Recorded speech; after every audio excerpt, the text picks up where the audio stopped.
Suppose இந்த உனக்கு பெரிய போக்கே என்ன தெரியலையா? நீ நானும் சின்ன வயசுல கண்ணாம்பூச்சி கண்டு நீ யாரு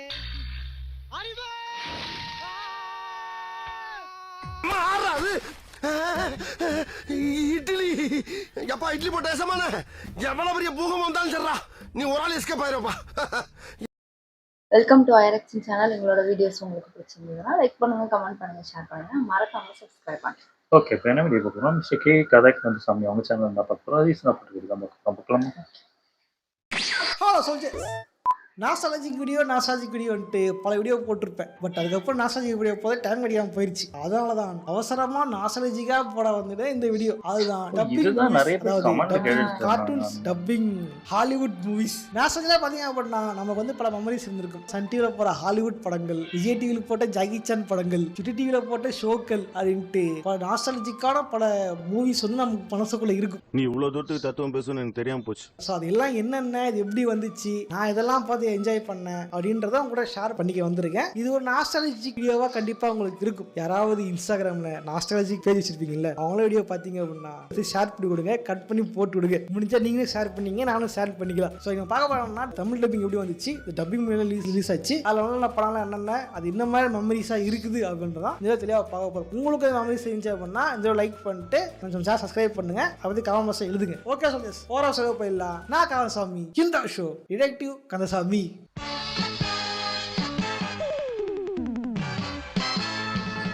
டப்பிங் மூவிஸ் நாஸ்டாலஜிக்னு பார்க்கும்போது ஒரு விஷயம் சொல்லி ஆகணும். இப்போ இருக்கிற ஆடியன்ஸ், இப்போ இருக்கிற ஓடிடில டப்பிங் மூவிஸ் பார்க்குற கிட்ஸ் பார்த்தீங்க அப்படின்னா உங்களுக்கு கண்டிப்பாக இந்த விஷயம் தெரிஞ்சிருந்திருக்காது. இப்படி பொத்திண்டி நில்லையா ஓரமா ஒரு படம் வந்து இங்கிலீஷ் ரிலீஸ் ஆகுது, அதே படம் வந்து அதே டைம்ல தமிழ் ரிலீஸ் ஆகுது அப்படின்றது அவ்வளோ பேர் ஆச்சரியமா விஷயமா இருக்காது. இதெல்லாம் இப்போ காமன் தானேன்ட்டு. உண்மைனா அப்படி கிடையாது. முன்னொரு காலத்துல இது ரொம்ப கஷ்டம். ஒரு இங்கிலீஷ் படம், ஒரு பிரம்மாண்டமா பெரிய படம் தமிழ் டப்பிங்ல வருதா, தமிழ்ல பேசுவாங்களா அப்படின்னு பாக்குறது ரொம்ப ஒரு ஆச்சரியமான ஒரு விஷயம். நீ பாக்கணும்னா ஒரே வழி தேட்டர்ல தான் பார்க்க முடியும். ஓடிடி தான் அப்ப கிடையாது. திருட்டு விஷயம் பார்க்க முடியாது. திருட்டு விஷயம் ஒரிஜினல் படம் தான் வரும், டப்பிங் விஷயம் வரவே வராது. ஏன் அப்படின்னு பாத்தீங்கன்னா இன்னைக்கு பாத்தீங்க அப்படின்னா ஆக்சுவலா அந்த ப்ரொடக்ஷன் கம்பெனியே தமிழ் டப் ரிலீஸ் பண்றாங்க. பட் முன்னொரு காலத்துல பாத்தீங்க அப்படின்னா இங்க வந்து தமிழ் ஆடியன்ஸ் இருக்காங்க, இங்கேயும் தமிழ் ஆட்கள் இருக்காங்க, இவங்க கிட்டையும் கொண்டு போய் சாகலாம். அப்ப அவங்களுக்கு ஐடியாவே கிடையாது. அவங்க ஒரிஜினல் இங்கிலீஷ் ரிலீஸ் பண்ணிடுவாங்க, அவ்வளவுதான். தமிழ் டப்பிங் பண்றது யாரு அப்படின்னா இங்க இருக்கிற டிஸ்ட்ரிபியூட்டர்ஸ் தான். இங்க இருந்து ஒரு ஆள் இருப்பா, அப்படி அந்த ஆள் வந்து ரைட்ஸ் வாங்கி இவரு தமிழ் டப்பிங் பண்ணி இவர் ரிலீஸ் பண்ணுவாரு. இவரு ஒரு பேர் இருப்பாரு, பச்சை மனிதன், ருத்ர நாகம், 2012 ருத்ரம். வெரி ஃபேமஸ் மூவி அது. அந்த கேசட் நான் வாங்கினேன். அப்புறம் எங்க வீட்டு சந்தையில எல்லாரும் என்கிட்ட கடை வாங்கி பார்த்தாங்க.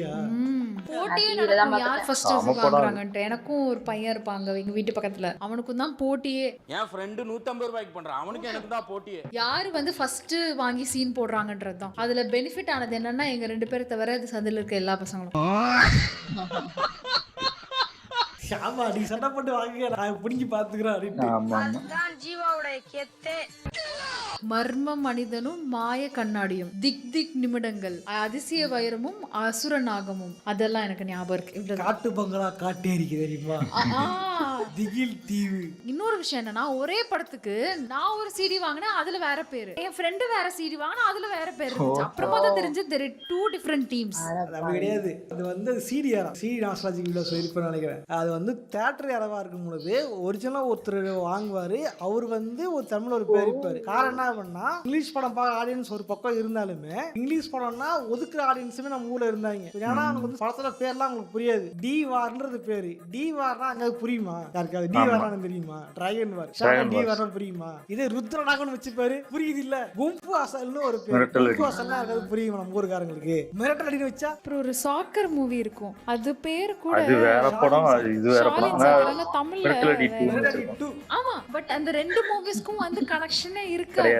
பட் இது வந்து மிரட்டல் அடி 1, அது மிரட்டல் அடி 2. காரணம்னா இந்த டீமும் அந்த டீமும் ஒண்ணு, பார்த்த டீம் ஒண்ணு. நம்ம ஊரை போயிட்டாச்சுன்னா அதே டீம் வந்து பாடுப்பாங்க தெரியுமா? உதாரணத்துக்கு சுந்தர்சி டீம் ஒண்ணு இருந்துச்சு, கவுண்டமணி, சுந்தர்சி, கார்த்திக், ரம்பா. அந்த படம் விட்டாங்க அப்புறம் 2-3 எடுத்துருப்பாங்க ஒரே டீம் வச்சு. அந்த மாதிரி எடுத்த படம் தான் வந்து குங்ஃபு அசனம், ஷாலின் சாக்கரம். இந்த படத்துல ஒரே ஹீரோ ஒரே ஆளுங்க இருக்காங்கன்னு ரிலீஸ் பண்ணிட்டாங்க நம்ம ஊர்ல. அப்படிதான் மிரட்டல் 1 மிரட்டல் 2 வந்திருக்கும். அவ்வளவுக்கு கிரைண்டரா கிரைம். வேன் ஆல்சின்னு ஒரு படம், நம்ம எக்ஸ்மென் உள்ளூரின் இருக்காரு தெரியுமா, ஹியூ ஜாக்மேன், அவர் அடிச்சிருந்திருப்பாரு. படத்துல பேரு வேன் ஆல்சி, ஆனா நம்ம ஊர்ல அது பேரு கல்லறை மனிதன். ஸ்டூடெண்ட் படம் வந்து தமிழ்ல இவங்க வச்ச பேரு வால்பையன். உண்மையே ஸ்டூடெண்ட் வச்சிருந்தா கூட தான் படம் பார்த்துருப்போம், டைம் எனக்கு தெரியல. அந்த படம் பேரு வால்பையன் வச்சிருந்தால அந்த படம் நான் பார்க்கணும் அடம் பிடிச்சி எங்க தாத்தா நல்லா இருக்கும். அதுக்குன்னு ஒரு குட்டி கார் வச்சிருக்கோம், செமையா இருக்கும். இங்கிலீஷ் தான் வரும், இங்கிலீஷ் புரியலனா கூட அந்த வால்பையன் எலி இருக்குது வால்பையன்ட்டு உட்காந்து பாத்துக்கிட்டு இருந்தேன். பட் சில படங்கள் மட்டும் மாத்த மாட்டாங்க. டைட்டானிக் அப்படியே இருக்கும், மம்மின்னு அப்படியே இருக்கும், பார்க் அப்படியே இருக்கும். சில படங்கள் பேர் மாத்த மாட்டாங்க, ஏன்னா வந்து மக்கள் கிட்ட ஃபேமஸான நேம்ஸா இருக்கும். சில படம் வந்து மக்கள் கிட்ட இவங்க தான் கொண்டு போனோம் அப்படின்றனால இவங்க ஒரு தமிழ்ல இவங்க ஒரு பேர் வச்சு இவங்க கொண்டு போவாங்க. இவங்க ஒர்க் அவுட் ஆயிருந்திருக்கும், கரெக்டா இருந்திருக்கும். அது வந்து ஆடியன்ஸ் வந்து கொண்டு வந்திருக்கும். ஹாலிவுட்ல புகழ்பெற்ற படம் தான் இன்செப்ஷன். அந்த இன்செப்ஷன் படத்துக்கு கனவு வேட்டைன்னு ரிலீஸ் பண்ணிருப்பாங்க. அந்த கலாச்சாரம் போயிருச்சு. இன்னைக்கு என்ன இங்கிலீஷ் என்ன பேரோ அதே பேர் அப்படியே தங்கிலீஷ்ல வந்து போடுறாங்க. மார்வல் படங்களே பார்த்தீங்கன்னா இன்னைக்கு வர படங்கள்ல அப்படியே ஒரிஜினல் பேர் தமிழ் டப்பிங் வெர்ஷனுக்கு வருது. பட் சிவில் வார் வரைக்குமே இந்த இல்ல. சிவில் வாருக்கு தமிழ் என்ன பேர் தெரியுமா? உள்நாட்டு யுத்தம். நிஜமாதான் உள்நாட்டு யுத்தம் தான் யூஸ் பண்ணாங்க. கரெக்ட் தானே? சிவில் வார்னா உள்நாட்டு யுத்தம் தான். அப்படியே கூகுள் இந்த மாதிரிலாம் இது பண்ணிருப்பாங்க. இங்கிலீஷ் படம் பார்க்கணும் சாதாரண இருக்கும். விசிடியா இருந்த வரைக்கும் பாத்தீங்கன்னா இந்த டப்பிங் படங்கள் வந்து ஒரு கூல் மீடியாவா வந்து இல்லாம இருந்துச்சு. ஒரு ஹாட் மீடியாவா இருந்துச்சு, கூல் மீடியாவா இல்ல. டிவிடி வந்ததுக்கு அப்புறம் தான் பல படங்களும் டப்பிங் பண்ண விஷயம் வந்து ரிலீஸ் பண்ண ஆரம்பிச்சாங்க. ஆடி படல சொல்லி நினைக்கிறேன், டீஏ போட்டா தமிழ், ஈன்னு போட்டா இங்கிலீஷ் வெர்ஷன், ஈயூன்னு போட்டா தெலுங்கு. அவருக்கு தீவிரத்துல படம் தெரியுமா, சுற்றுலா பொருள் காட்சி, அங்க சீடி வச்சுக்கிட்டு இருப்பான். தமிழ் படம் கேட்டா டீஏன்னு போட்டா தமிழ் படம் புரிக்க அப்படின்னு சொல்லுவோம். அதை பார்த்தா வாங்கணும். அப்படி இருந்து சில படம் இங்கிலீஷ்ல 2 பஸ் இங்கிலீஷ்ல ஓடும் தெரியுமா? எவ்வளவு கஷ்டமாக தெரியுமா? ஏமாத்தி போட்டாங்க பெரியப்பா, நல்லா நம்ப வச்சு மோசம் பண்ணிட்டாங்க பெரியப்பா. பட் இது மட்டும் இல்லாமல் இந்த மாதிரி இங்கிலீஷ் படத்தை வந்து நம்ம முறை கொண்டு வந்து சேர்த்தது, டப்பிங் பண்ணி கொண்டு வந்து சேர்த்ததுல இன்னொரு முக்கியமான பங்கு எங்க இருக்கு அப்படின்னா விஜய் டிவிக்கு. ஏன்னா சன் டிவியில போட்டிருப்பாங்க, கரெக்டு தான், நீங்க கேட்க சொல்ல கரெக்டு தான். பட் சன் டிவி வந்து ரொம்ப வருஷமா மற்ற டிவியோட கண்டென்ட்ஸை உருவி தான் பண்ணுவாங்க. அதுல ஒரு விஷயம் தான் தமிழ் டப்பிங் மூவிஸ் போடுறது. சரியா சொல்லலாம், எனக்கு விஜய் ஃபர்ஸ்ட் கொண்டு வந்த படம் வந்து டைட்டானிக் படம். பயங்கர ஃபேமஸான படம், பல கூட எல்லா படம் வந்து உங்களுக்கு தெரிஞ்சிருக்கும். அந்த படம் வந்து தமிழ் டப்பிங்ல போட போறோம், விஜய் டிவில போட போறோம் அப்படின்றத பெருசா விளம்பரம் பண்ணாங்க. அதுக்காக வந்து ப்ரோமோ போடுறது, அதுக்காக சின்ன சின்ன ஷோஸ் பண்ணாங்க. நம்ம ஊர் டைரக்டர்ஸை கூட்டு வந்து இவர் பார்வையில் இந்த படம், இவர் பார்வையில் இந்த படம் அப்படின்ட்டு பேச வச்சாங்க. பெருசா விளம்பரம் பண்ணாங்க. காதல் ஓவியம் இது, காதல் காவியம் இதுன்ட்டு ப்ரோமோ போட்டு டைட்டானிக் ஓட்டினாங்க. உண்மையா அவங்களுக்கு பயங்கரமான டிஆர்பி அந்த படம் பயங்கர பிச்சுட்டு ஓடிச்சு. இது நல்லா இருக்குது அப்படின்னு பாத்துக்கிட்டு ஸ்டார் டிவி, அதாவது விஜய் டிவி இருக்கு இல்லையா, அவங்களோட முக்கியமான டிவி தான் ஸ்டார் மூவிஸ். ரைட்ஸ் இருக்கு. அப்புறம் என்ன ஸ்டார் மூவிஸ் ரைட்ஸ் இருக்கிறதுனால அந்த படம்லாம் பிரேக் கிராப் பண்ணி டப்பிங் பண்ணி வீக்லி ஒரு படம் போட ஆரம்பிச்சாங்க. சூப்பரா இருக்கு, எல்லாமே நல்லா இருக்குங்க. அது என்ன பண்ணும்னா அதுக்கப்புறம் சும்மா ஆடு போட ஆரம்பிச்சான். ஒரு படத்தை எத்தனை நாள் ஆடு போட்டு பாத்துக்க தெரியுமா? எவ்வளவு கடுப்பு தெரியுமா? அது ஆக்சுவலி சம்டைம்ஸ் என்ன படம் பார்க்க உட்காந்தோன்னு மறந்தே போயிடும். சேனலை மாத்திட்டு இல்ல வேற ஏதாவது பார்த்துட்டு ஐயோ அதுக்கப்புறம் ஞாபகம் வரும், நம்ம இந்த படம் பார்த்துட்டு இருந்தோமே அப்படின்ட்டு. நீயே வெறுப்பாகி எந்திரிச்சு போற அளவுக்கு அந்த மாதிரி பண்ணிடுவாங்க. நீங்க வெறுப்பாகி இந்த போட்டியை வேணான்னு சொல்ற வரைக்கும் பேக் டு தி ஃபியூச்சர் விலவரமா போட்டு ஸ்டார் வார்ஸ் படம் சாதாரணமா பார்த்தாலே புரியாது அந்த டைம் இருக்கு. அதுல இது டிஆர்பி வருது.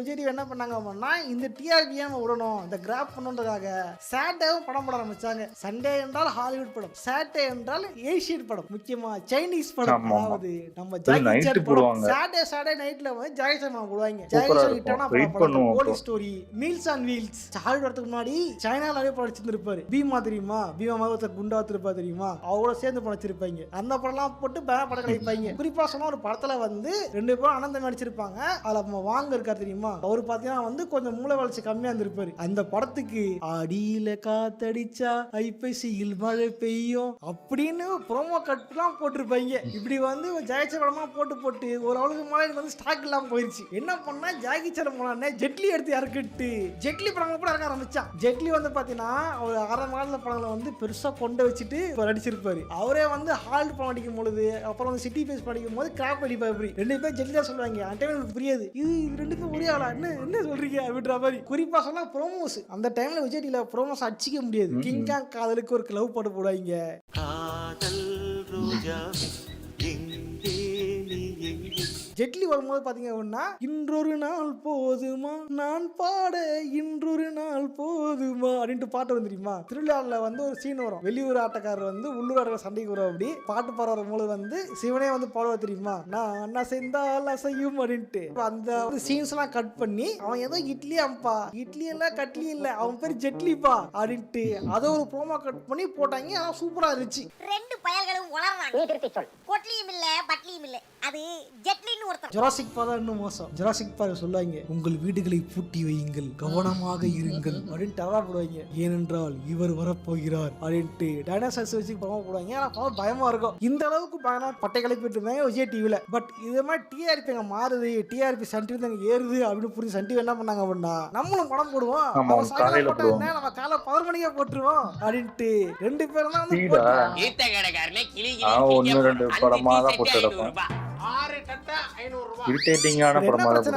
சன் டிவி வந்து நிறைய விஷயம் நல்லா பண்ணாங்க. உதாரணம் சொன்னா படம் டைட்டில் தமிழ்ல போடுவாங்க. ரெசிடென்ட் ஈவில் இருந்துச்சுன்னா அந்த ரெசிடென்ட் ஈவில்ன்றதையே தமிழ்ல விஎஃப்எக்ஸ் பண்ணி உள்ள அட்டாச் பண்ணி வச்சிருப்பாங்க. சூப்பரா வந்திருக்கும். பட் என்ன பிரச்சனை அப்படின்னா 2 டிவிக்கும் ஒரு சின்ன ஒரு சென்சார்ஷிப் விஷயம் இருக்குது. என்னன்னா வந்து ஹாலிவுட் படங்கள்லாம் உங்களுக்கு தெரிஞ்சிருக்கும் இல்லையா, இன்னும் ஒரு டீசெண்டா இருக்கிறாங்க ஃபேமிலி ஃப்ரெண்டின்ட்டு. முன்னாடி பார்த்தா கையை வெட்டுறது காலை வெட்டுறது நியூடா இது பண்றதுன்னு சீன்ஸ் எல்லாம் வரும். அதெல்லாம் என்ன பண்ணுவாங்க, விஜய் டிவில வந்து பிளர் அடிப்பான். ஜப்பான் படம் மாதிரி மொசைக் பிளர் இல்ல வேற பிளர் போடுவான். சன் டிவில கட் பண்றோம். இதுதான் சன் டிவில பிரச்சனையா. இதுதான் சரியா சொல்லணும்னா ஹாலோ மேன் ஒரு படம். ஹாலோ மேன் அந்த படம் வந்து ஹாலிவுட் டைம்ஸ் எல்லாம் போட்டு ஐயோ என்ன படம் இது பார்க்கணும்னு பயங்கரமா இருந்திருக்கும். ஹாலோ மேன்ல வந்து சில சீன்ஸ்ல பாத்தீங்கன்னா அவனை சுடுவாங்க, ரத்தம் தெரிக்கும், அவனுக்கு காலி ஆயிடுவான், பாடி பார்ட்லாம் அவங்களுக்கு தெரியும். அந்த சீன்லாம் பிளர் பண்ணி தான் பரவாயில்ல. அந்த சீனே கட் பண்ணிட்டாங்க, படம் ஒண்ணுமே புரியல. செகண்ட் ஹாஃப்ல பாத்தீங்க அப்படின்னா வில்லன் வந்து திரும்ப எந்திரிச்சு அட்டாக் பண்ணுவான்.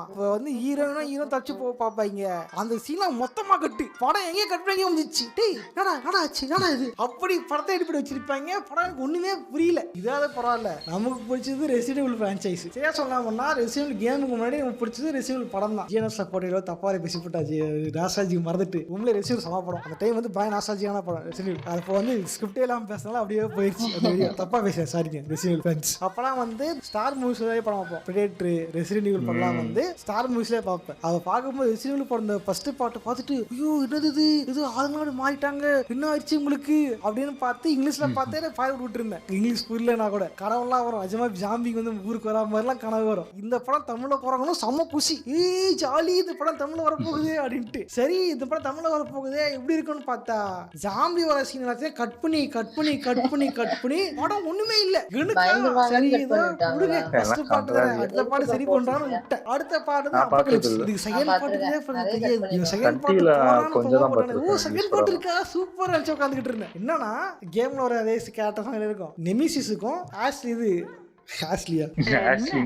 கோபப்படாத ஆலிஸ் கேரக்டருக்கும் சண்டை சீன் வரும். அந்த சீனை பார்த்து நான் சண்டை ஆரம்பிச்சிருந்தது முடிஞ்சதுன்னு தெரியாது. எங்கேயே கட் பண்ணி கொண்டு போயிட்டா படம் ஒன்று கருவும் புரியல. இவனுக்கா செம்ம கடுப்பு. டேய் எதுக்குறா இதுல உட்காந்து நான் படம் பார்த்தேன் இது அவ்வளவு கடுப்பாயிருச்சு. பட் ஆனால் சண்டையில் இந்த மாதிரி விஷயம் இருந்தாலுமே இதெல்லாம் வந்து இந்த ஆர்ஆர் ஃபிலிம்ஸுக்கு. பட் ஃபேமிலி ஃப்ரெண்ட்லி படங்கள்லாம் வந்து செமையா பண்ணிருப்பாங்க. குறிப்பா சொல்லணும்னா இந்த ஷாகி டாக்னு ஒரு படம் ரொம்ப நாள் பிடிச்ச படம் ஷாகி டாக். அடுத்தது பார்த்தீங்கன்னா இந்த படம் டாக்டர் டூலிட்டில். அதுக்கு வந்து இந்த அனிமல்ஸ் டப்பிங் பண்ணிருப்பாங்க பாருங்க, வேற மாதிரி டப்பிங். இப்ப பார்த்தா கூட குளிங்க சிரிப்போம். அந்த செம்மையா பண்ணிருப்பாங்க. டாக்டரே வந்து எலிக்கு காய்கிற மாதிரி, அனிமல்ஸ் திட்டுற மாதிரி, காக்காவுக்கு வந்து திட்டு போற மாதிரி இவங்க டப்பிங் பண்ணி வச்சிருப்பாங்க. சூப்பரா இருந்திருக்கும். கவர்ஃபீல்ட் நினைக்கிறேன். ஓகேவா, ஒரு பூனை இருக்கும், பூனை டபுள் ஆக்ஷனா இருக்கும், ஆள் மாட்டம் பண்ணுவாங்க படம். அதெல்லாம் வந்து செம்மையா பண்ணிருப்பாங்க. சூப்பரா இருந்திருக்கும். அந்த time quality of dubbing golden era Tamil டப்பிங்னா அதுதான். அப்புறம் நார்னியா அஸ்லானுக்காக நார்னியாவுக்காக சான்ஸே இல்ல, சரியான டப்பிங் வேற மாதிரி இருக்கும். இப்ப கூட பெஸ்ட் பிலிம் உட்கார்ந்து பார்க்கலாம் நார்னியா. அந்த படம் பார்க்கும்போது அந்த படத்தோட ஸ்டோரி நல்லா இருக்கு, கேரக்டர் நல்லா இருக்குன்றதை விட நம்ம சின்ன வயசுல அந்த படம் பார்த்திருப்போம்ல,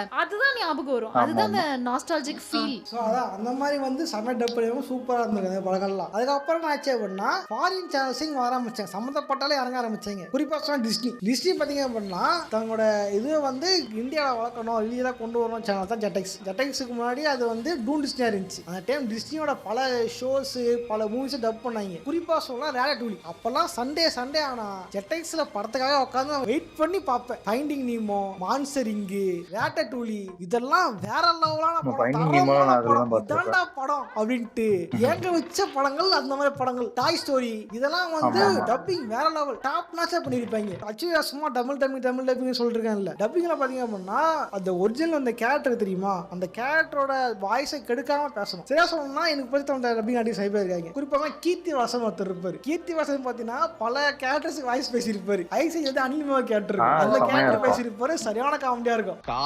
ஜிடிவில போடுவோம் முடியும். கடல்ல ராமு பாத்தீங்க அப்படின்னா இந்த அஸ்லான் சிங்கம் தெரியுமா, அந்த சிங்கத்துக்கும் அவர் தான் பேசியிருப்பாரு, டிமோனுக்கும் அவர் தான் பேசியிருப்பாரு. ஆமா, டிமோன் வாய்ஸ் பேசினவரும் அஸ்லான் பேசினா ஒரே ஆளு. ரெண்டுமே டிஃபரெண்ட் கேரக்டர், ரெண்டு வேற வேற மீட்டர் அழகா அதை பண்ணிருப்பாரு வேற மாதிரி. அப்புறம் குறிப்பா சொன்னா முரளிகுமார், அவர் தான் வந்து ஜாகி சான் பேசினாரு. பல ஜாகி சான் ஷோஸுக்கு மூவிஸுக்கு பேசியிருப்பாரு. நம்ம கண்ணை மூணி ஜாகி சான் வாய்ஸ் தான் அப்படி நினைச்சீங்கன்னா வர்றது அவர் வாய்ஸ் தான். அதே மாதிரி அயன்மேன் வாய்ஸ் ரவிசங்கர் அவர் தான் பல வருஷம் பேசிட்டு இருந்தாரு. குறிப்பா சொல்லலாம் தெரியுமா என்கேம் கான்ட்ரவர்சி வந்திருக்கும். விஜய் சேதுபதி பேசினாரு வாய்ஸ்னால மாத்துங்க அப்படின்ட்டு. உண்மைனா கெட்ட விஷயம் தான். அதுல நல்ல விஷயம் என்ன பண்ணா அவர் வாய்ஸ் வெளியே தெரிஞ்சது, அவர் பேசுறது தெரிஞ்சது. அப்புறம் வில் ஸ்மித் வாய்ஸ் பாத்தீங்க அப்படின்னா இந்த டாக்டர் படத்துல வந்து ஹீரோயினுக்கு அண்ணா ஒருத்தர் தெரியுமா, மாஸ்டர் படத்துல கூட வந்து பவானிசா தெரியுமா, என்ன கொன்னுட்டு நீ எங்கன்னா போய்க்க அப்படின்ட்டு போது நான் என்ன வாழை விடுனே கேட்பாரு தெரியுமா. ஒரு வில்ல ஃபர்ஸ்ட் ஒரு வில்ல பவானிக்கு ஒரு வில்ல அவர் தான் வில் ஸ்மித் வாய்ஸ் பேசுற ஆஸ்தான வாய்ஸ் பேச அவரு தான். கண்ண முன்னா வில் ஸ்மித் வாய்ஸ் வரும். அப்புறம் ரகுவரன் தாங்க வேற மாதிரி நம்ம பிடிச்ச பெரும்பாலான கேரக்டர் வாய்ஸ் பேசுன அவரு தான். பென்டென், சின்சான் யோசிச்சு பாருங்க, பென்டென் வாய்ஸ் கொடுத்தவரும் சின்சான் வாய்ஸ் கொடுத்தவரும் ஒரே ஆளு. ஆக்சுவலி பென்டென் என்ன ஒரு 10 வயசு பையன் இல்ல, அண்ட் சின்சான் ஒரு 4 வயசு பையன். அந்த கேரக்டர் எப்படி வாய்ஸ்ல கொண்டு வந்திருக்காங்கல, வெரி அவங்களுக்குலாம் they have true blessings. கலையா வந்து வேற லெவல். சின்சான் அவர் தான் வாய்ஸ். உண்மை இன்னைக்கு சின்சான் கேவலமா இருக்கு, காரணம் டப்பிங் மேல. டப்பிங் மாதிரி தான் நல்லாவே இல்லை, பிடிக்கவும் இல்லை, பார்க்கவும் பிடிக்கல. பட் தலையா வாய்ஸ்ங்கிற எபிசோட் ஒன்றும் தரமா இருக்கும், பார்த்துட்டே இல்லாமன்னு இருக்கும். அப்புறம் தலைவன் பென்டன் வாய்ஸ்னா தலைவன் தான். இவரு வாய்ஸ் இல்லாம பென்டன் பார்க்கவே முடியாது. இது மட்டும் மார்வெல்லையும் பாத்தீங்கன்னா சாம் வில்சன் வாய்ஸ் பேசியிருப்பாரு. இப்ப கேப்டனா மாட்டேன் சாம் வில்சன் அவருக்கு ஒரு வாய்ஸ் பேசியிருப்பாரு. எல்லா வாய்ஸுமே கரெக்டா வேற லெவல்ல இருக்கும், தி கோட் அப்படின்ற மாதிரி. அப்புறம் இஎம்எஸ் ராஜா அப்படின்னு ஒருத்தர் இருப்பாரு. அவரு தான் கார்ஃபீல்டு படத்துல அது பூனை பேச தெரியுமா, அந்த பூனைக்கு வாய்ஸ் கொடுத்த இவரு தான். இந்த மாதிரி பல லெஜண்டுகள் வந்து வாய்ஸ் கொடுத்து அந்த இதுவே வேற லெவல்ல மாத்திருப்பாங்க. அதே மாதிரி தோர் வாய்ஸ் பாத்தீங்க அப்படின்னா இப்ப கரண்ட் தோர், அப்ப தோர் வேற வாய்ஸ், இப்ப வேற வாய்ஸ் மாத்திட்டாங்க ஆஃப்டர் ரகன்ராக்ல வந்து பாத்தீங்க அப்படின்னா இந்த படம் வந்து தெரியுமா, சலூன் சலமும் காமெடி வந்து தெரியுமா, அதோட மொட்டை வச்சிருவா தெரியுமா வடிவேலு, அதுல தெரியுமா பிஜிடா அடுத்து சனவா தெரியுமா, அவர் தான் தோர் வாய்ஸ் பேசுறாரு. அப்புறம் குறிப்பா சொன்னா எம்எஸ் பாஸ்கர் தலைவன் உங்களுக்கு வந்து ஆக்டரா தான் தெரியும், ஆனா தலைவன் ஒரு தாறுமா டப்பிங் ஆர்டிஸ்ட். குறிப்பா சொன்னா ஸ்பைடர்மேன் படம் பார்த்திருப்பீங்க. ஸ்பைடர்மேன் படத்துல ஜே ஜோனா ஜோன்சன் கேரக்டர் இருக்கும் ஓகேவா, அந்த கேரக்டர் டப்பிங் தரமா பண்ணிருப்பார். தலைவர் வேற லெவலா இருக்கும். வீட்டுக்கு டைல்ஸ் போடுறது என் தள்ள மண்ணலி போட சொல்லு. அப்புறம் வந்து உங்க வைஃப் பிபி டேப்லெட்ஸ் போட சொன்னாங்க. இங்க பிபி ஏத்துறதாவதா சமையல் அறைக்கு மொசைக் போடலாமா இல்ல டைல்ஸ் போடலாமான்னு கேட்டு சொல்ல சொன்னாங்க. மண்ணல்லியின் தலையில போட சொல்லு. இதெல்லாம் வந்து சமையா பேசிட்டு இருப்பாரு. கேரக்டரா மனுஷன் வாழ்ந்திருப்பாரு, சூப்பரா வந்திருக்கும். சரி இவருக்கே ஒரு பாஸ்ட் பார்வை போடணும் என்ன பாஸ் இருக்கு ஓகேவா, அந்த அளவுக்கு மனுஷன் வந்து வேற லெவல் ஆளு. இதே மாதிரி இன்னொரு படம் தான் வந்து ஷாங் ஷாடம்ஸ்னு ஒரு படம்.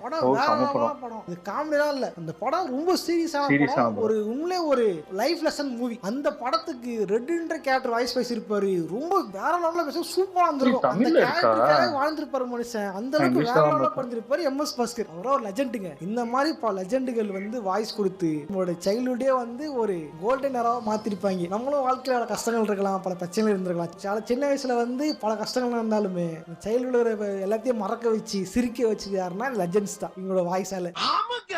சோ இது நாஸ்டால்ஜிக் ஃபீல் வீடியோ கிடையாது, உன்னோட பாச தலைவனுக்கு ஒரு பாராட்டு வீடியோ. பாச தலைவர்களுக்கு ஒரு பாராட்டு விழா. எனக்கு வந்து ஸ்கூல் லைஃப்லாம் பேசாம இல்லை, ஸ்கூல் லைஃப்லாம் பிடிக்காது. ஸ்கூல்ல வந்து போறதுக்கு பிடிக்காதுன்றது வேற, ஸ்கூல்லே ஒரு மென்டல் ட்ராமாவா இருக்குன்றது வேற. மென்டல் ட்ராமா இருக்கு ஓகேவா. அந்த டைம் எனக்கு வந்து சின்ன நினைச்சு பார்க்கும் போது சந்தோஷம் கொடுக்கறது இந்த மாதிரியான கார்ட்டூன்ஸ் தான், இந்த மாதிரியான மூவிஸ் தான். ஸோ அதை வந்து ஒரு நல்ல மெமரிஸா மாற்றி கொடுத்தது லெஜெண்ட்ஸ் தான். மேபி இது ஒரு பாச தலைவர்கள் பாராட்டு விழா வீடியோ போல இருக்கலாம். இப்போ என்னது சைல்ட்ஹுட் சொல்லிட்டேன். இப்போ வந்து பார்த்தீங்கன்னா வீடியோ மாடிக்கிட்டு மிஸ்ஸுக்கு டைம் ஸ்பெண்ட் பண்ணிக்கிட்டு ஏதோ வாழ்க்கையை ஏதோ ஓட்டி கொண்டிருக்கின்றேன். ஸோ ப்ளீஸ் எல்லாரும் உங்கள் லைஃப் பார்ட்னரை பார்த்து சூஸ் பண்ணுங்க. ஏன்னா கல்யாணம் ஆன 38 நாள்லே பாய்சன் போடுறாங்களாம் கறி குழம்புல, ஹனிமூன் கூட்டு போனால் அங்கே போய் கொண்டுடுறாங்களாம். ஸோ இது மாதிரி நிறைய பேர் இருக்காங்க, நான் சொல்ல விரும்பல. ஸோ நியூஸ் பார்த்தவங்களுக்குலாம் தெரியும், சூட் கேஸ், குக்கர், இதை பற்றி வீடியோ போடுறாங்க நம்ம சேனலில். ஓகேவா, அதையும் பாருங்க. ஓகே சந்தோஷ், உங்களுக்கு பிடிச்ச படம் எது, நாஸ்டாலஜி படம் எது, எது உங்களுக்கு பிடிச்சிருந்து அப்படின்றத கமெண்ட் பண்ணுங்க, நானும் போய் தெரிஞ்சுக்கிறேன். உங்க நாஸ்டாலஜிக்காக டப்பிங் படம் எது அப்படின்றத கமெண்ட் சொல்லுங்க, நானும் போய் தெரிஞ்சுக்கிறேன். ஓகேவா, அப்புறம் நாஸ்டாலஜிக் சீரிஸ்ல எதை பற்றி போடலாம் நினைக்கிறத கமெண்ட் பண்ணுங்க, நானும் அதை போட ட்ரை பண்றேன். இது கூட ரெகுலராக போட ட்ரை பண்றேன். அப்போ ஒன்று விஷயம், இந்த வீடியோ உங்களுக்கு நாஸ்டாலஜியா இருந்துச்சு, நாஸ்டாலஜியா இருக்கு அப்படின்னா உங்க ஃப்ரெண்ட்ஸுக்கும் ஷேர் பண்ணி அவங்க நாஸ்டாலஜிக் ஃபீல்ஸை கொடுத்து ஷேர் பண்ணிங்க, மறக்காம லைக் பண்ணுங்க. ஓகேவா, ஓகே சந்தோஷ், இதே மாதிரியான இன்னொரு சுவாரஸ்யமா சந்திக்கிறேன். போடுறேன், பாய். சூப்பர், நல்லா இருந்துச்சு. ஆனால் முன்னாடி அந்த அந்த இங்கிலீஷ் படம் போடுவாங்க, அதை டப்பிங்கில் போடுவாங்க, சைனா படம் வந்து சனிக்கிழமை போடுவாங்க, அதெல்லாம் பயங்கர இன்ட்ரெஸ்டிங்காக இருக்கும். ஒரு படமும் ஒரு இதாக இருக்கும். அப்போ தான் இந்த சைனாவில் இந்த வேம்பயர் படம்னு ஒன்று உண்டு, இந்த காமெடியான வேம்பயர் அந்த இதெல்லாம் போடுவாங்க, அந்த சைனா படம். அதெல்லாம் செம காமெடியாக இருக்கும். அந்த டப்பிங்கும் சரி, எல்லாரோட வாய்ஸுமே அவ்வளோ சூப்பராக இருக்கும். அந்த மிரட்டல் அடி கூட நான் பார்த்திருக்கேன், செம காமெடியா இருக்கும். அது கூட அது ரொம்ப நாளா ரெண்டுமே அது ஃபர்ஸ்ட் பாட்டு செகண்ட் பாட்டுன்னு நினைச்சிட்டு இருந்தேன். அந்த அதுக்கப்புறம் 1-2 தான் நான் பார்த்திருக்க படம். ஸ்டார்டிங்லயே என்னன்னு தெரியல, டப்பிங்கே புரியாது ஒண்ணுமே, அவங்க பேசுறதே. அது வந்துச்சு அதுல எப்படி சொல்றது, அதுல இங்கிலீஷ்ல சொல்ற மாதிரியே அதே மாதிரியே இவங்க டப் பண்றாங்க. வந்துச்சு அந்த ஜுராசிக் பார்க்லாம் சூப்பரா டப் பண்ணியிருப்பாங்க. அதான் சொல்றேன்ல, இப்போ உள்ள டப்பிங்கும் அப்போ உள்ள டப்பிங்கும் கம்பேர் பண்ணாலே அவ்வளோ. இப்போ பார்த்தீங்கன்னா ஓடிடியில் வர நிறைய இது தமிழ் டப்பிங் கொடுத்துருக்காங்க, எவ்வளோ கேவலமாக கொடுத்துருக்காங்க. அதாவது ஒரு ஆம்பளைய அவங்கிறான், பொம்பளை மாதிரி ஒரு, அதாவது அந்த கதையே மாறிடுது, இன்ட்ரெஸ்டே இல்லாம போயிருது. இதுக்கு நான் இதுல அந்த லாங்குவேஜே பார்த்துட்டு போயிடலாம்னு தோன்ற அளவுக்கு. நான் ரீசெண்டா தான் ஒண்ணு பார்த்தேன், அவங்க வந்து பெரிய அண்ணன் தான் சொல்லணும். ஒரு குட்டி பையன் அவன்கிட்ட போயிட்டு உங்க அண்ணன்ட்டு அந்த குட்டி பையனை போய் அந்த பெரியவருக்கு அண்ணன், உனக்கு அண்ணன் அடிம்பாங்க. அவரு ஒன்னே அண்ணன்றாரு. அதாவது அதுக்கு ஆக்சுவலா என்ன சொல்லுவாங்க, உனக்கு பிரதர்ன்னு சொல்றது வந்து இவங்க அண்ணனா டப்பிங்ல கொடுத்து வச்சிருக்காங்க. கதையை ஒரு தடவை பார்த்துருந்தா கூட புரியல, புரிஞ்சிருக்கும். கதையே பார்க்காம எழுதி கொடுக்கறது சொல்றோம்ல, நிறைய இது அப்படிதான். இப்போ வர எல்லாமே டப்பிங்கே சரியில்லை. அது அந்த டைலாக்கும் மாத்திருக்காங்க, அது அந்த வாய்ஸுமே கேவலமா. அதுவும் கிட்டத்தட்ட அந்த ஊர்ல எல்லாம் பேசிப்போம்ல கிராமத்துல, அந்த மாதிரி உட்காந்து கம்பெனில பேசிட்டு இருக்காங்க. அந்த லோக்கல் லாங்குவேஜ்ல பேசுறாங்க தமிழ்ல. அது கேவலமா இருக்கு பார்க்கும்போது. ஒரு கொரியன் டிராமா பார்த்தேன், எந்த ஊர் சைடு இந்த மதுரை சைடு, அந்த ஊர் அந்த திருநெல்வேலி. அதான் அது இப்போ அந்த கிராம சைடு எல்லாம் பேசிக்கிற மாதிரி வந்தா கூட அப்படி பேசினா கூட தெரியாது. ஏதோ ஒரு கம்பெனில உட்கார்ந்து இருக்காங்க, அவங்களே இவ்வளவு கேவலமா பேசும்போது அது செட்டே ஆவால. அது அந்த டப்பிங்கே கேவலமா இருக்கு. சிட்டி சைடுல இருக்க மாதிரி இருக்கு அவங்களோட லைஃப். ஆனா பேசுறது மொத்தமா நம்ம சைடுல ஊர் சைடுல பேசுறாங்க. இப்ப அதான் அந்த டைம்லாம் பாருங்க, இந்த சைனா படம், அப்போ விஜய் டிவிலாம் அந்த சைனா படம், அப்புறம் இங்கிலீஷ் படம், அது எப்படா போடுவான் அப்படின்னு வெயிட் பண்ணி, என்ன படம் போடுவானே தெரியாது. அன்னைக்குதான் அந்த இது போடுவான், ப்ரோமோ போடுவான். ஓ இந்த படமா போட போறான் அப்படின்னு உட்காந்து. ஸ்டார்டிங்ல ஒண்ணுமே புரியாது, இங்கிலீஷ்ல அழகான்னு பேசுவாங்க. ஆனா அது தமிழ்ல மாத்தும் போது அவ்வளவு சந்தோஷமா இருக்கும் நமக்கு. அப்பா பொண்ணு புரியும் எல்லாமே. அதான் முன்னாடி அந்த கேசட்ல, நான் அந்த பழைய கேசட்ல இந்த டிவிடில ஃபர்ஸ்ட் டிவிடி இருந்துச்சு, அந்த இது கேசட்ல போட்டு பாக்குறது, அது டெக்கு கரெக்ட். அது தேடி அலைஞ்சு, அது எல்லா இடத்துலயும் கிடைக்காது. அதுவும் இந்த மாதிரி இங்கிலீஷ் படம் கிடைக்கிற இதுவும் இருக்காது. அதெல்லாம் தேடி தேடி வாங்கலாம். நான் நிறைய படம் இதுலயும் பார்த்துருக்கேன். அதே மாதிரி போகோலையும் போடுவாங்க நிறைய. அது பாத்தீங்கன்னா ஹாரி பாட்டர் போடுவான். ஹாரி பாட்டர்லாம் நிறைய வீட்டுல கூட்டு போக மாட்டேன்ட்டாங்க. 3வது பாட்டோ 4வது பாட்டோ, செகண்ட் பார்ட் நினைக்கிறேன் எனக்கு தெரிஞ்சு. அந்த ஏதோ ஒரு சாம்பர்னு வரும், ஆர்டர் ஆஃப் சாம்பரா என்னோ ஒன்று. அந்த அதுதான் பார்க்கவே இல்லை தியேட்டர்ல போய். வீட்டுல இது பண்ணி அதுக்கப்புறம் போகல போட்டான். போகல தமிழ்ல போறான்னு உட்காந்து பார்த்தா அப்படின்னு சொல்லி பாதிலே ஆஃப் பண்ணிட்டாங்க. ஆமா உண்மைதான். ஹாரி பாட்டர் வந்து நான் கூட அது வருஷம் பார்த்தாதான் புரியும் போல இருக்கு. ஒரு வாட்டி ஒண்ணு மாத்தி. ஏன்னா நான் அது கண்டினியூவா பார்த்துட்டு வீட்லயும் விட்டு பார்க்க விட மாட்டாங்க. நான் அதனால அது ஒழுங்காவே பார்க்கல, ஏதோ அங்கங்க பிச்சு பார்த்தேன். மேரேஜுக்கு அப்புறம் தான் நான் ஃபுல்லாவே உயிதான் கதையே முன்னாடி பார்த்துட்டேன். அதெல்லாம் அதுக்கப்புறம் ஒரு 4th பார்ட்லாம் வரும்போது ஃபுல்லாவே தியேட்டர்ல தான் பார்த்தேன். அது ஸ்கூல் டைம்ல தான் கூட்டு போக மாட்டாங்க, கெஞ்ச வேண்டியதா இருக்கும் இங்கிலீஷ் படத்துக்கு போவோம்னு. மார்வலே அப்படிதான் எல்லாத்தையும் பிச்சு பிச்சு பார்த்து வச்சு ஒண்ணு எனக்கு புரியல. எல்லாமே நான் மேரேஜ்க்கு அப்புறம் பார்த்தா புரிஞ்சுக்கிட்டேன். எல்லாமே சூப்பரா, அதாவது அப்போ இருந்துச்சு. இப்போ ஏன் அதை விட்டுட்டாங்கன்னு எனக்கு தெரியல. இப்பவே அந்த பழைய சைனா படமே தமிழ்ல விஜய் டிவி போட்டாவே பாக்குறதுக்கு அத்தனை பேர் இருக்காங்க, அதுவும் போடுறது இல்ல. அதே மாதிரி சன் டிவில போடுற எல்லா படமும் இந்த இங்கிலீஷ் படம் ஃபுல்லா 11 மணிக்கு போடுவாங்க காலைல. ஆனா அது 1-2 படம் தான் நல்லா இருக்கும், இன்ட்ரெஸ்டிங்கா இருக்கும். இந்த ஸ்பீடுக்கே 1000 வாட்டி போடுவாங்க, வெறுத்து போயிடுவாங்க. ஏன்டா இதையே போட்டு சாவடிக்கிறீங்க அப்படின்னு மாதிரிதான் இருக்கும். எனக்கு அந்த குட்டி குட்டியா ஆயிடுவாங்களே எல்லாரும் எறும்பு சைஸ்க்கே மாறிடுவாங்க. அந்த இலைலாம் அவங்களோட அது சூப்பரா இருக்கும். அந்த இது நிறைய தடவை போட்டிருக்காங்க. பார்த்து பார்த்து நல்லா இருக்கும். சில படம்லாம் எத்தனை வாட்டி பார்த்தாலும் போர் அடிக்காது, நல்லா இருக்கும். அதுதான் நல்லா இருக்கும். ஓகே, எங்க வீடியோஸ் உங்களுக்கு பிடிச்சிருந்தா லைக் பண்ணுங்க, ஷேர் பண்ணுங்க, கமெண்ட் பண்ணுங்க, மறக்காம சப்ஸ்கிரைப் பண்ணுங்க. எல்லாருக்கும்